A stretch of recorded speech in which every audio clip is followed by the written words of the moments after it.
Hello বন্ধুরা, তোমার সকলকে স্বাগতম তোমাদেরই চ্যানেল ডাব্লিউবি প্রাইভেট টিউশনে।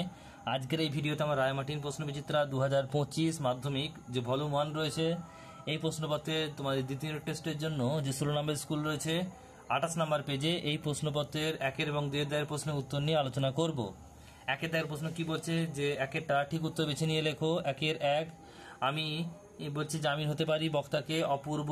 এরপর রয়েছে 1 দাগে 2-টা সপ্তাহে হরিদা বহুরূপী সেজে বাইরে যান একদিন। অপশন নাম্বার ক। বলছে হিমবতী সুত হলেন কে, এটা হবে কি কার্তিকেয়। অপশন নাম্বার ঘ। বলছে অন্নহীন শব্দের ব্যাস বাক্য হচ্ছে কি অন্ন দ্বারা হীন। নেক্সট প্রশ্ন বলছে দম্পতি কোন সমাস, এটা হচ্ছে দ্বন্দ্ব সমাস। এরপর হচ্ছে দেখো 2 দাগের প্রশ্ন বলছে কম বেশি 20টি শব্দ উত্তর দাও। 1-টা 2 দাগের 1-টা কি বলছে বলছে অদিষ্ট কখনো কখনো হরিদার এই ভুল ক্ষমা করবে না। হরিদার কোন ভুলের কথা এখানে বলা হয়েছে, কি লিখবে?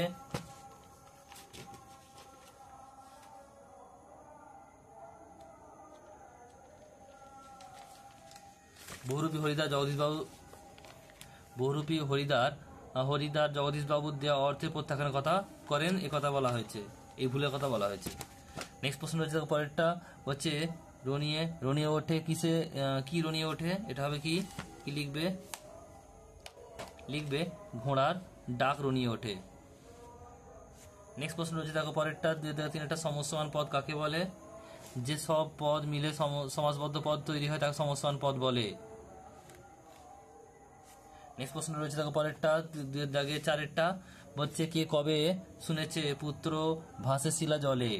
বক্তা এমন মন্তব্যের কারণ কি লিখবে? ইন্দ্রজিৎ কর্তৃক পরাজিত ও নিহত রামচন্দ্রের পুনর্জীবন লাভের ঘটনা অলৌকিক অবাস্তব, সেই কারণেই রাক্ষস রাজ রাবণ এরূপ মন্তব্য করেছেন। নেক্সট প্রশ্ন পরেরটা কি বলছে দেখো বলছে অলোপ বহুব্রী সমাসের উদাহরণ দাও। উত্তর কি হবে? মুখে ভাত দেওয়ার যে অনুষ্ঠান মুখে ভাত, এটা লিখে দেবে।